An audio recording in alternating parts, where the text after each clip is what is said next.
Hello, my dear friend. I hope you are doing great. Welcome to my channel. If you have not subscribed it, please subscribe it and press the bell icon. Hit the like button also. Let's get started beginning with the 31st question. As you know, we have already covered 30 questions in our previous video. If you have not watched, please watch all of that. And 31st question है with reference to the sustainable development goal, consider the following statement. इसमें बोला गया कि sustainable development गोल जो 17 गोल के बारे में हम बात करते हैं हमेशा, तो उनके बारे में स्टेटमेंट दी हुई है, कौन सी करेक्ट है. The first statement is the concept of the sustainable development goal was born in the United Nation conference sustainable development Rio+20 in 2012. मतलब जो ब्राज़ील में है, रियो में जगह है, तो उसके वहाँ पे सबमिट हुई थी 2012 में. क्या उसमें बोला गया था क्या सस्टेनेबल डेवलपमेंट गोल के बारे में. And the second statement is NITI Aayog is the nodal agency to oversee implementation of the sustainable development goal in India. NITI Aayog का नोडल एजेंसी है जो देखती है कि सस्टेनेबल डेवलपमेंट गोल इंडिया में ठीक चल रहे हैं या नहीं, ये टारगेट कंप्लीट हो रहे हैं या नहीं. And the third one is Sustainable development goal are the set of the universally applicable goals that balance the three dimensions of the sustainable development: environmental, social and economic. मतलब ये बोला गया कि सस्टेनेबल जो है यूनिवर्सल अप्लीकेबल गोल हैं, जो पूरे यूनिवर्स में गोल अप्लीकेबल हैं, और इनकी 3 डायमेंशन होती है, जैसे एनवायरमेंटल, सोशल और economic. Which of the statements given above is और आर करेक्ट. आप अपना आंसर मार्क कीजिए, और ये हिंदी में भी क्वेश्चन आंसर प्रोवाइड किया हुआ है. मैं तब तक आपको एग्जैक्ट आंसर बताता हूँ. हमने अटैम्प्ट जरूर करना है, तभी आप लंबे समय तक चीज़ों को याद रख पाओगे. तीनों आंसर इसके करेक्ट हैं. एक्सप्लेनेशन देखते हैं. जो sustainable the concept of the sustainable development goal was born at the United Nation, संयुक्त राष्ट्र संघ बोलते हैं, जिसकी कॉन्फ्रेंस हुई थी सस्टेनेबल डेवलपमेंट पे, जो 2012 में हुई थी. The sustainable development summit was held in 25 to 27 सितंबर 2012. मतलब जो समिट हुई थी 2012 में सितंबर में हुई थी, 25 सितंबर के आसपास, at UN headquarter in New York. United Nation का हेडक्वार्टर हमें यहाँ से पता चलेगा कि न्यूयॉर्क में है, वहाँ पे समिट हुई थी. Countries officially adopted the historic new agenda entitled transforming our world, the 2030 agenda for the sustainable development goal. मतलब हमने जो वर्ल्ड है उसको ट्रांसफॉर्म करने के लिए 2030 के लिए कुछ एजेंडा बनाया गया है, टारगेट बनाए गए हैं, और ये रेटिफाइड किए थे, एग्रीड किए गए थे 193 जो यूनाइटेड नेशन के मेंबर हैं उनके द्वारा. और इनको 17 में बांटा गया है सस्टेनेबल डेवलपमेंट गोल को, जो हम बोलते हैं. फर्स्ट वन होता है जीरो हंगर, एजुकेशन, एम्प्लॉयमेंट, ये सब चीज़ें सस्टेनेबल डेवलपमेंट गोल है. That this sustainable development goal have succeed the millennium development goal. मतलब जो पहले मिलेनियम डेवलपमेंट गोल थे उनको सक्सीड करने के बाद उसके बाद ये आए हैं प्रेसिडेंट बोलते हैं. पहले जो मिनिमम मिलेनियम डेवलपमेंट गोल थे, अब सस्टेनेबल डेवलपमेंट गोल बना दिए 2012 के बाद, और ये यूनाइटेड नेशन कॉन्फ्रेंस में डिसाइड हुआ था. और ये क्या होता है, जैसे फर्स्ट वन जो होता है जीरो हंगर, कि समाज में जीरो हंगर होना चाहिए, उसको रिड्यूस करने के हमें आइडिया ढूंढने चाहिए. दूसरा होता है हेल्थ वाला, तो हेल्थ मान लो सबकी ठीक होनी चाहिए, उसको यूनिवर्सल हेल्थ अचीव करने के लिए हमें रूल इम्प्लीमेंट करने हैं अपने अपने कंट्री में. और जो इंडिया के सस्टेनेबल डेवलपमेंट गोल हैं उसके लिए इंडिया टारगेट के नीति आयोग देखता है इनको. और इसमें क्या है, सस्टेनेबल डेवलपमेंट इंडेक्स, कितना हम कहाँ तक पहुँच गए उनमें अचीव करने में, उस डेवलप किया जाता है नीति आयोग के द्वारा. और implementation of the sustainable development goal has started from the 1 जनवरी 2016. मतलब 1 जनवरी 2016 से स्टार्ट हुआ था इनका implementation. Objective was produce a set of universal applicable goals. मतलब जो यूनिवर्स एप्लीकेबल होते हैं, ऐसे उनका उद्देश्य है ऐसा सेट करने का. और 3 डायमेंशन होती हैं, जैसे एनवायरमेंटल के थ्रू, सोशल के थ्रू और इकोनॉमिक के थ्रू. ये तीनों हमें डेवलपमेंट एस्पेक्ट्स हैं जो इसके डेवलप करने होते हैं.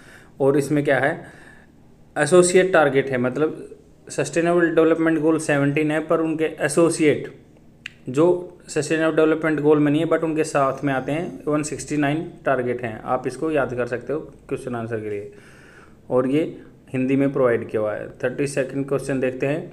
Consider the following statements regarding the recently launched real-time electricity market. इसमें बोला गया कि जो रियल टाइम इलेक्ट्रिसिटी मार्केट है उसके बारे में बताइए.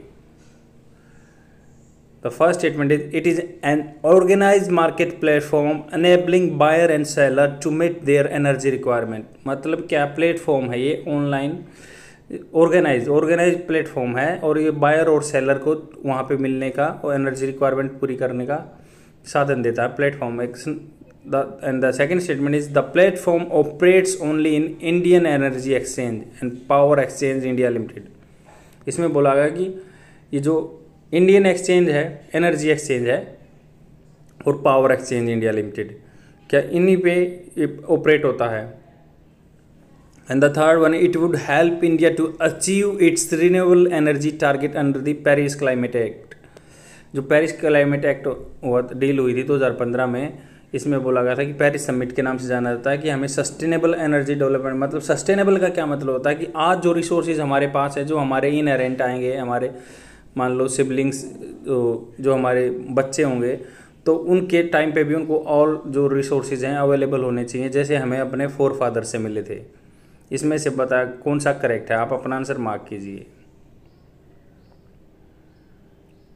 इसका first, second and third answer correct है, तीनों ही करेक्ट हैं. एक्सप्लेनेशन देखते हैं. इसमें बोला गया कि जो जून 2020 में pan India real time market in electricity, मतलब अभी पिछले साल ये 2020 में एक रियल टाइम मार्केट इलेक्ट्रिसिटी के लिए बनाई गई है. इसी को ही बोलते हैं the real time market is organise market platform enabling buyers and seller to meet their energy requirement close to real time operation. मतलब उनको उनकी जो रिक्वायरमेंट है वो प्रोवाइड किया. जैसे बायर है उसको वहाँ से इलेक्ट्रिसिटी मिलेगी, सेलर्स को बेचने का प्लेटफॉर्म मिलेगा. ये जून 2020 की बात है. और इसमें क्या गया है? Purchase electricity will be rooted by the power system operation corporation limited, POSOCO बोलते हैं इसको. क्या बोला गया? Power system operation corporation limited. मतलब इसमें बस पावर सिस्टम है, जो पावर का है उसका ऑपरेशन के बारे में एक कॉर्पोरेशन लिमिटेड प्राइवेट कंपनी है. Sources of consumption of point and help to regional load dispatch centre, मतलब रीजनल लोड डिस्पैच सेंटर के थ्रू डिस्ट्रीब्यूट होंगे. दो करेक्ट, ये फर्स्ट स्टेटमेंट करेक्ट है क्योंकि real time market is an organised market platform enabling buyers and sellers to meet their energy requirement closer to real time operation. Under this auction will be held 48 times a day, once every half an hour. मतलब आधे घंटे में एक बार क्या है? Auction होगा. मतलब दिन में 48 बार ऑक्शन होगा, टाइम्स ए डे. मतलब एक दिन में 48 बार ऑक्शन होगा. To implement the scheme amendments were made to power market regulation. इसको इम्प्लीमेंट करने के लिए रेगुलेशन बनाए गए हैं, power market regulation, Indian electricity grid code regulation and open access in the interstate transmission regulation. मतलब ये बोला गया कि जो इंडियन इलेक्ट्रिसिटी ग्रिड कोड है, रेगुलेशन है, या मतलब उसको रेगुलेट करते हैं, तो ओपन एक्सेस इन इंटरस्टेट ट्रांसमिशन रेगुलेशन, मतलब दो स्टेट के बीच में अगर इलेक्ट्रिसिटी का ट्रांसमिशन होता है तो इसके थ्रू होता है, इलेक्ट्रिसिटी ग्रिड कोड के थ्रू. रेगुलेशन है, ये नियम बनाए गए हैं.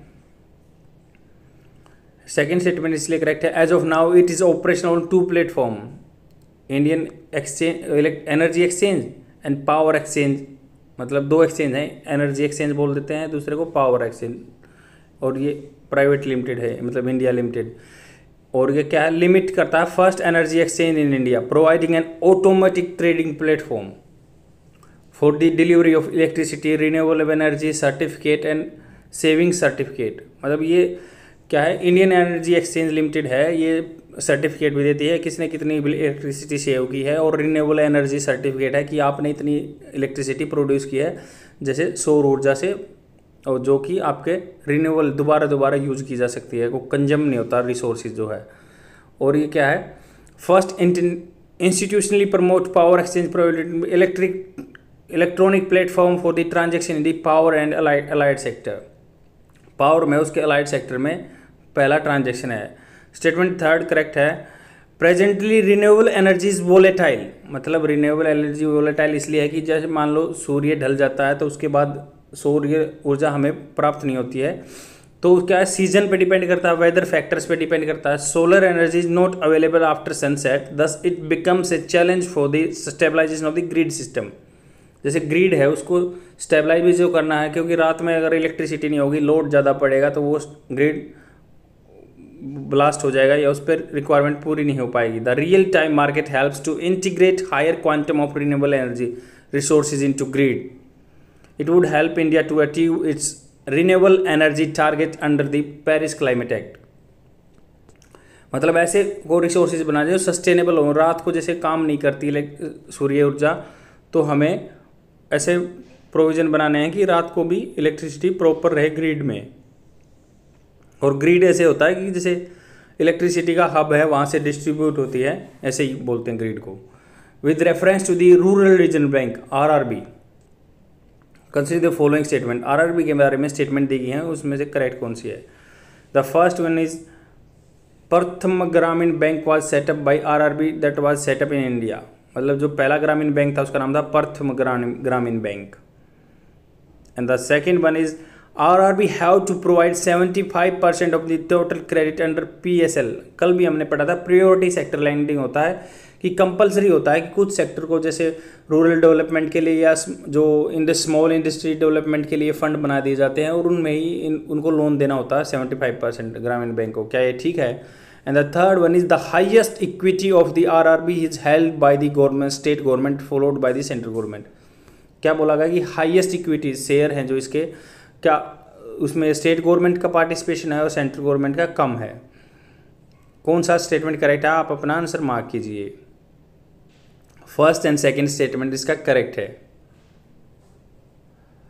जो RRB पहली बार 1975 में, जिसको प्रथम ग्रामीण बैंक बोलते हैं, ये इसकी ब्रांच थी।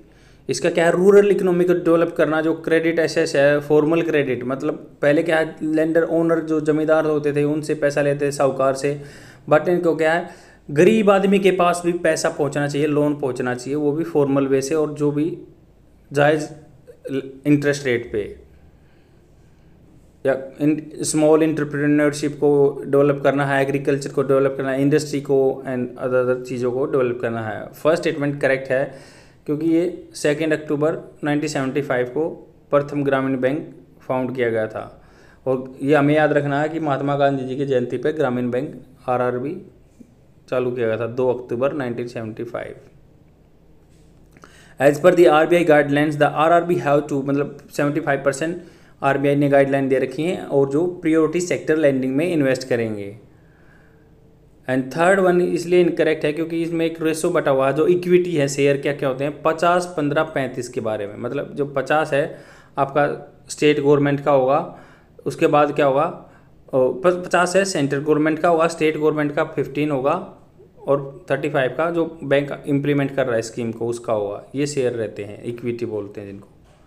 नेक्स्ट क्वेश्चन देखते हैं, 34th question. Recently release lost at home report is published by which of the following organisation. ये लॉस्ट एट होम एक रिपोर्ट है, ये किस ऑर्गेनाइजेशन के द्वारा पब्लिश की गई थी, इसके बारे में हमें आंसर बताना है। आप अपना आंसर मार्क कीजिए। फर्स्ट ए ऑप्शन है एमनेस्टी इंटरनेशनल। क्या एमनेस्टी इंटरनेशनल ने ये रिपोर्ट की थी? सेकंड बी है यूनिसेफ ने क्या रिपोर्ट दी थी? सी है और the office of the UN high commissioner for human right. D है इंटरनेशनल कोर्ट ऑफ जस्टिस। आप अपना आंसर मार्क कीजिए। इसका बी आंसर करेक्ट है क्योंकि बोला गया lost at home report has been published by the United Nation children fund UNICEF. इसमें एक्स्ट्रा इन्फॉर्मेशन है कि की findings of the report according to the report around near about the 12 million, 1 million होता है 10 लाख, 12 मिलियन के आसपास displacement हो रहे हैं बच्चे 2019 में हुए थे। और जिनमें से 3.8 तो जो क्या है कोज बाई कॉन्फ्लिक्ट, घर में कुछ वायलेंस हो गया या कॉन्फ्लिक्ट हो गया, किसी के बीच में झगड़ा हो गया तो वहाँ से बच्चे भाग गए, वो लगभग 4 मिलियन हैं। बट बाकी 8 मिलियन जो बच्चे हैं वो क्या है डिजास्टर के कारण, वो वेदर रिलेटेड इवेंट्स के कारण, जैसे मान लो साइक्लोन आ गया तो वो घर से भाग गए हैं, वो चले गए हैं, या उनको डिस्प्लेसमेंट होना पड़ा है, रिफ्यूजी बन गए हैं, या उनके मान लो साइक्लोन आ गया, अर्थक्वेक आ गया, तो उनको वहाँ से जगह छोड़नी पड़ी है, इसलिए बच्चे अपनी जगह से दूर दूर चले गए हैं। Natural disaster were the cause for the more large scale displacement, मतलब जो नेचुरल डिजास्टर हैं, इसलिए हम बोलते हैं कि हमारे जो डिजास्टर मैनेजमेंट अच्छा होना चाहिए, क्योंकि इससे क्या बच्चों की एजुकेशन पे इफेक्ट पड़ता है, वो घर से छोड़ के चले जाते हैं, या उनकी फैमिली की इनकम सोर्स भी वहाँ से उनको हटना पड़ता है, तो कम हो जाते हैं, इसीलिए उनके एजुकेशन पे भी बहुत इफेक्ट पड़ता है। तो यही बोला गया कि नेचुरल जो डिजास्टर थी वो ज़्यादा रिस्पॉन्सिबल थी लगभग की वजह से, लगभग 8 मिलियन बच्चे इधर से उधर हो गई यूनिसेफ के एज पर यूनिसेफ डाटा। और ज़्यादातर क्या है, ये ऑलमोस्ट साउथ एशिया मतलब एशिया महाद्वीप में, जैसे इंडिया आ गया, म्यांमार आ गया, वो फिलीपींस आ गया, कंबोडिया आ गया, जितने भी साउथ एशिया के कंट्री हैं उन पे ज़्यादा है ये डिस्प्लेसमेंट बच्चों का। इसमें कोरोना वायरस की वजह से भी हुए हैं, या इनफॉर्मल सेटलमेंट ऑफ, मतलब जहाँ पे कोरोना ज़्यादा फैल गया वहाँ से वह निकल गए हैं, हेल्थ एंड हाइजीन की सर्विस नहीं है, there is no physical distancing. इसमें देखो एक क्वेश्चन है पर इतनी बड़ी उसमें इन्फॉर्मेशन दी हुई है, क्योंकि आप पूरा ऐसे भी लिख सकते हैं इसमें। मान लो आपका अगर यूपीएससी में ऐसे क्वेश्चन आता है तो इससे आप ऐसे भी लिख सकते हैं। तो इसमें डिटेल से मैं आपको बता रहा हूँ, जिससे आपको बुक रिवाइज करने की इतनी ज़्यादा ज़रूरत नहीं है, बट अगर आप अपने सेटिस्फेक्शन के लिए रिवाइज करना चाहते हैं रिवाइज कर सकते हैं। एक टॉपिक से पूरा ऐसे हो जाएगा। Risk internally displaced children face include child labour, child marriage and trafficking. मतलब क्या है, जो बच्चे डिस्प्लेस हो जाते हैं, अपने घर से छोड़ के चले जाते हैं, तो उनका चाइल्ड लेबर की दिक्कत झेलनी पड़ती है, ट्रैफिकिंग होता है, उनको बेच दिया जाता है, या चाइल्ड मैरिज हो जाती है। तो ये ज़्यादातर क्या है, जो मिडल ईस्ट या नॉर्थ अफ्रीका, मतलब यहाँ पे मिलते हैं, मिडल ईस्ट में या नॉर्थ अफ्रीका में, sub Saharan Africa. Internally displaced person are concern 2 region, Middle East and North Africa and western central. मतलब यहाँ पे ज़्यादा से ज़्यादा ये मिलते हैं जो भी डिस्प्लेसमेंट बच्चे हैं। In India more than 5 million people were internally displaced due to nature. मतलब इंडिया में इंटरनली एक जगह से दूसरी जगह 5 मिलियन बच्चे चले गए हैं एक जगह से ड्यू टू नेचुरल डिजास्टर। जैसे मान लो उड़ीसा के कोस्ट पे आ रहा है तो वहाँ से शिफ्ट होकर चले गए, बिहार में या बाढ़ आ रही है तो वहाँ से शिफ्ट होकर चले गए। ऐसे ही 5 मिलियन एक साल में आदमी ट्रांसफ़र हो जाते हैं।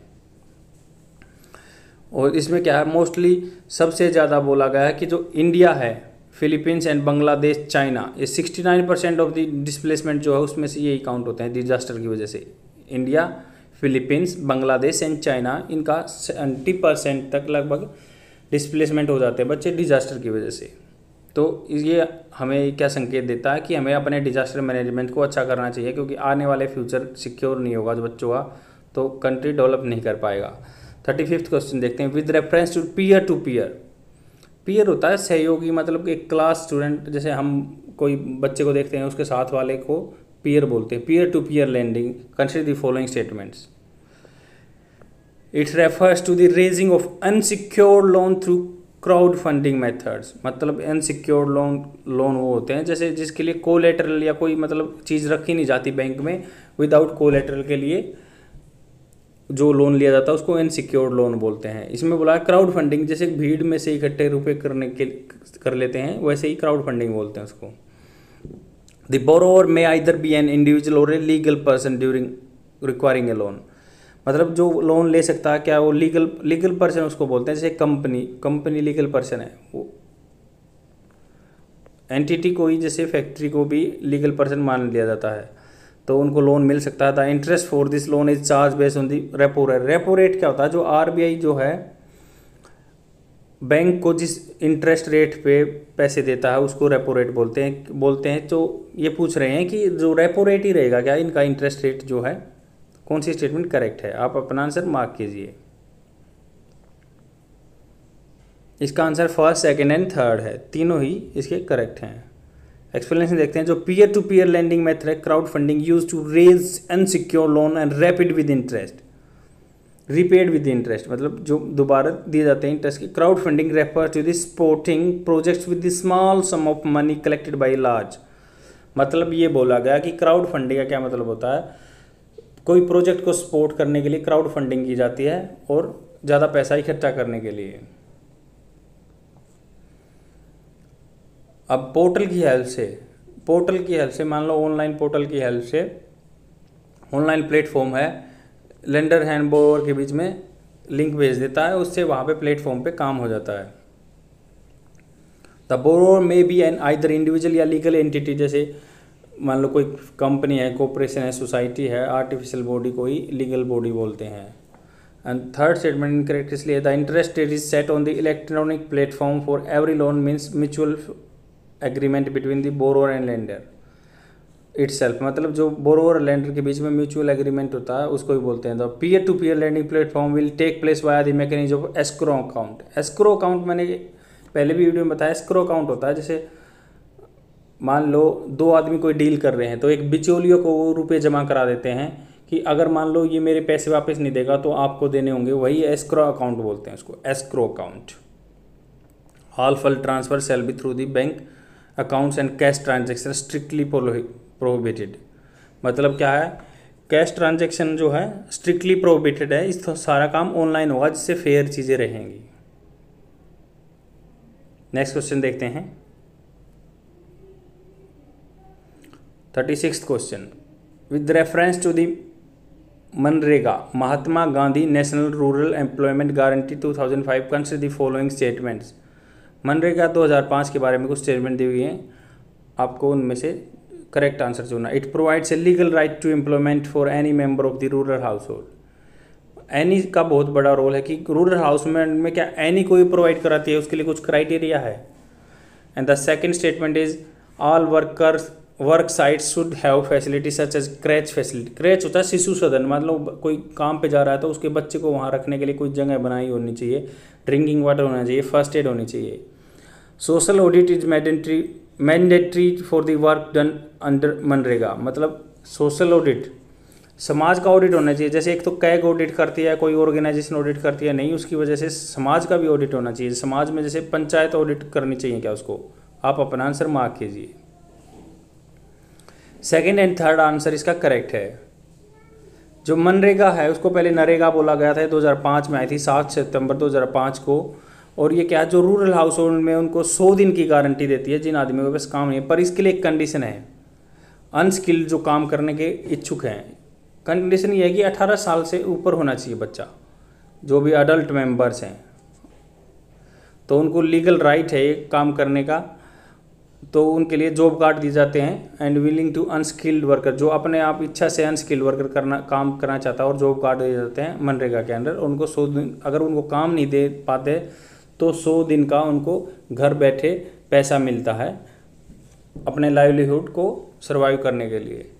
और मनरेगा में क्या बोला गया कि क्रैच फैसिलिटी होनी चाहिए बच्चों के लिए। हालांकि इनका इम्प्लीमेंटेशन इतना नहीं है कि कोई मजदूर आदमी, कोई लेडीज जाती है अपने बच्चे को साथ में लेके काम करने के लिए, तो क्रैच फैसिलिटी मनरेगा में नहीं मिल पाती है। और फर्स्ट एड का भी ऐसा प्रोविजन है, बट इसके लिए क्या है, ऑडिट होनी चाहिए सोसाइटी। जैसे वहाँ पे सरपंच को सोशल ऑडिट करना चाहिए, कोई सरकार की अथॉरिटी तो आएगी, बट एक सरपंच भी ऑडिट कर सकता है ग्राम सभा में कि यहाँ पे वहाँ पे ऑल फैसिलिटी प्रोवाइड हैं या नहीं है। और ये सेक्शन 17 में मनरेगा के में लिखा हुआ है कि सोशल ऑडिट होने चाहिए। सेक्शन 17 में लिखा हुआ है मनरेगा एक्ट के, 2005 के एक्ट में। नेक्स्ट क्वेश्चन देखते हैं, 37th question, consider the following statement. The real exchange rate denotes the actual purchasing power of a currency with respect to another currency. Real exchange rate होता है जिसमें हम महंगाई को भी कैलकुलेट करते हैं, और नॉमिनल एक्सचेंज रेट होता है जिसमें हम इन्फ्लेशन को, महंगाई को काउंट नहीं करते। तो इसमें सेकंड स्टेटमेंट है, the nominal exchange rate is calculated after taking inflation in count. देख लो, मैंने ये आपको पहले ही बता दिया, आप इसमें अपना आंसर मत बताना। And the IMF is the only authorisation institute to fix the exchange rate, मतलब क्या IMF डिसाइड करता, ओनली पूछा गया है। करेक्ट आंसर बताइए अपना। फर्स्ट आंसर इसका करेक्ट है। जो रियल एक्सचेंज रेट में है, स्टेटमेंट इसमें बोला गया कि एक्सप्लेनेशन में कि जो अब्रोड का है, the real exchange rate measure price abroad relative those to home. जो होम करेंसी है उसका अब्रोड के कंपैरिजन में रियल एक्सचेंज रेट बताता है। तो नॉमिनल एक्सचेंज रेट में इन्फ्लेशन काउंट नहीं होती है, इसलिए इनकरेक्ट है second. And the third one incorrect इसलिए है कि एक्सचेंज रेट है ओनली IMF डिसाइड नहीं करता, मैक डिटरमाइंड एक central bank of currency can change the exchange rate by engaging open market operation. मतलब क्या है, exchange rate open market operation करके कोई कंट्री का सेंट्रल बैंक, जैसे अपना सेंट्रल बैंक RBI है, वो मैनिपुलेट कर सकता है चीज़ों को। कैसे कर सकता है, जैसे मान लो हमारे पास यहाँ फॉरेन रिजर्व है, SDR है, स्पेशल ड्राइंग राइट्स हैं जो IMF में से पैसा लेने के लिए होते हैं, तो या डॉलर है हमारे पास, करेंसी है हमारे पास, तो उसको मार्केट में इन्फ्यूज़ कर देंगे उनको मार्केट, और मान लो डॉलर मार्केट में जाएंगे तो पैसे खरीद लेंगे, तो पैसे की वैल्यू कम, पैसे की नीड ज़्यादा बढ़ जाएगी तो उसका वैल्यू अप्रिशिएशन हो जाएगा। ऐसे ही रहता है, ये ओपन मार्केट ऑपरेशन बोलते हैं। एक्सचेंज रेट को RBI कंट्रोल कर सकता है, IMF ओनली डिसाइड नहीं करता है। 38th क्वेश्चन है, with reference to the depreciation rate. Depreciation होता है, मान लो कोई आपकी चीज़ मकान है या कोई फैक्ट्री है और पीरियड ऑफ टाइम आप उसको यूज़ कर रहे हो तो उसकी वैल्यू में क्या कम होता है, उसका वैल्यू कम होती है, उसके बारे में स्टेटमेंट दी गई है। The first statement is it is calculated by dividing the cost of the goods by the number of years useful life. मतलब जो आपकी चीज़ें हैं उनकी कॉस्ट है, उनको इतने साल यूज़ किया उसको डिवाइड करना है। कैलकुलेटिंग डिवाइड जो एक्चुअल कॉस्ट थी गुड की उसको नंबर ऑफ ईयर से डिवाइड कर दोगे तो आपका डिप्रिसिएशन रेट आ जाएगा। क्या ये करेक्ट है? To calculate the depreciation rate land its location topography quality of soil are consider. मान लो लैंड का डिप्रिसिएशन काउंट किया जा सकता है कि आपको पता होना चाहिए कि ज़मीन के रेट कभी भी डाउन नहीं होते, तो उसमें डिप्रिसिएशन क्या होगा। और जो डिप्रिसिएशन रेट है क्या मिनिस्ट्री ऑफ फाइनेंस डिसाइड करती है। विच of the following is correct. ये कॉमन सेंस का आंसर है, आप आंसर आपका मार्क करो, मैं आपको एग्जैक्ट आंसर बताता हूँ। फर्स्ट एंड थर्ड इसका करेक्ट आंसर है। डिप्रिसिएशन क्या है, अकाउंटिंग मेथड है कि जितने साल कोई चीज़ को आपने यूज़ कर लिया तो उसकी रियल वैल्यू में क्या कमी आई तो उसको भी बोलते हैं डिप्रिसिएशन। और क्या है ये फर्स्ट स्टेटमेंट इसलिए करेक्ट है, depreciation is calculated by divide the cost of the goods. मतलब कॉस्ट ऑफ द गुड्स जो एक्चुअल कॉस्ट थी उसको डिवाइडेड बाय ईयर से कर दो, यूजफुल लाइफ से आपका आ जाएगा। डिप्रिसिएशन रेट क्या है, फिक्स एसेट पे काउंट होता है पर ज़मीन पे नहीं होता क्योंकि ज़मीन का तो बढ़ता जाता है। And the third one is correct इसलिए है, the depreciation rate are notified by the Central Board of Direct Tax under the Ministry of Finance. Ministry of Finance के under Central Board of Direct Tax आता है, वो decide करता है। Next question देखते हैं, 39th question. With respect to the Himalaya State Regional Council, which of the following statements is correct? Its aim to secure the Himalaya borders with external aggression। मतलब बोला गया कि हिमालय जो काउंसिल है जो उसका क्या एम रहता है कि एक्सटर्नल एग्रेशन, बाहर की जो कंट्री है उनसे हमें खतरा है तो उसको सिक्योर करना काम है इसका काउंसिल का। It is chair by the union defence minister. क्या डिफेंस मिनिस्टर के द्वारा चेयर की जाती है। And the third one is chief ministers of the Himalaya states are member of the council. मतलब जो है चीफ मिनिस्टर उसके मेंबर होते हैं क्या जो हिमालयन स्टेट के होते हैं। And the Meghalaya and Tripura are part of council. Meghalaya और त्रिपुरा पार्ट ऑफ काउंसिल है या नहीं है। करेक्ट आंसर आपको बताना, अपना आंसर मार्क कीजिए। इसका सी आंसर करेक्ट है, फोर्थ ओनली करेक्ट है। इसका एक्सप्लेनेशन देखते हैं। फर्स्ट एंड सेकंड इसलिए इनकरेक्ट है क्योंकि जो हिमालय स्टेट रीजनल काउंसिल मतलब वहाँ की लोकल काउंसिल है, हिमालय स्टेट में आते हैं जो, तो इसमें क्या है फाइनेंस जो डिफेंस मिनिस्टर नहीं करता चेयर, इसमें अपने प्राइम मिनिस्टर करते हैं या उनके द्वारा कोई अपॉइंट किया हुआ बंदा इसको करता है। और नीति आयोग ने कॉन्स्टिट्यूट किया था हिमालय स्टेट रीजनल काउंसिल को। और फर्स्ट चेयरमैन क्या थे जो नीति आयोग के थे, VK सारस्वत, नीति आयोग के मेंबर थे, वही चेयरपर्सन थे जो। और थर्ड स्टेटमेंट इनकरेक्ट इसलिए है इसमें क्योंकि बोला गया है कि जो council consist of the chief secretary, मतलब CM इसके मेंबर नहीं होते, चीफ सेक्रेटरी जो IAS ऑफिसर पोस्टिंग रहते हैं उनके सचिवालय में, वो इनके मेंबर होते हैं। और इसमें बोला है senior official of the NITI Aayog as well as special invitee, मतलब जो सीनियर ऑफिसर होते हैं नीति आयोग के वो इनके मेंबर होते हैं या कोई इन्वाइटेड होते हैं वो होते हैं। तो Himalaya state regional council will be the nodal agency of the sustainable development Himalaya. जो रीजनल काउंसिल है वही हिमालय की सस्टेनेबल डेवलपमेंट की मेंबरशिप होती है। फोर्थ इसका करेक्ट इसलिए है क्योंकि इसमें 4 तो यूनियन टेरिटरी हैं, कंसिस्ट ऑफ 2 यूनियन टेरिटरी हैं लद्दाख एंड जम्मू एंड कश्मीर जो नई बनी है, और 7 स्टेट हैं। 7 स्टेट में Uttarakhand, Himachal Pradesh, Arunachal Pradesh, Manipur, Meghalaya, Mizoram, Nagaland, Sikkim, Tripura and 2 district of Assam. ये बहुत इंपॉर्टेंट है कि 2 डिस्ट्रिक्ट ऑफ आसाम इसमें इंक्लूड हैं, पूरा आसाम इंक्लूड नहीं है। दिमा हसाओ एंड कार्बी एंग्लोंग, और दार्जिलिंग एंड कलिम्पोंग वेस्ट बंगाल के हैं। हमें ये याद रखना है कि 7 स्टेट में दो डिस्ट्रिक्ट आसाम के हैं, 2 डिस्ट्रिक्ट वेस्ट बंगाल के हिमालय रीजनल काउंसिल में इंक्लूड हैं। नेक्स्ट क्वेश्चन देखते हैं, 40th question. Which of the followings are the factored in while calculating GDP by expenditure method. कल भी हमने डिस्कस किया था GDP by expenditure method, GDP by income method, मतलब 3 मेथड होते हैं, इनकम मेथड, एक्सपेंडिचर मेथड, और जो गवर्नमेंट स्पेंड करती है उन पे। Individual spending on food item, क्या फूड आइटम पे इंडिविजुअल की जीडीपी कैलकुलेशन में काउंट होता है।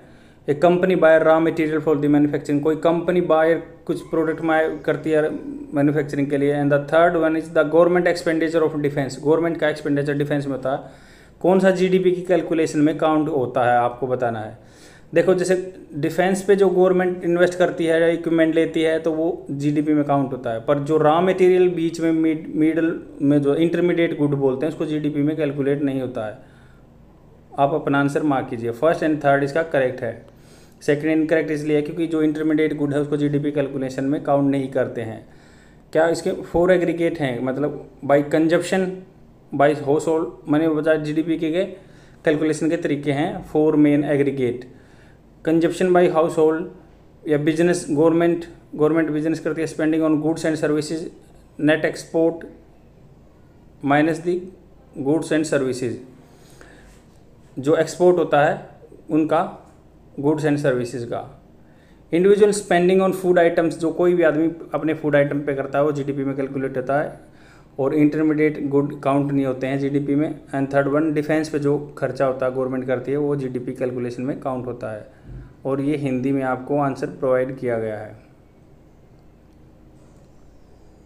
Thank you friends, I will come tomorrow with more questions and please revise all the things whatever I have taught in my previous video, then only you will able to remember all the things meticulously. And bye, keep learning.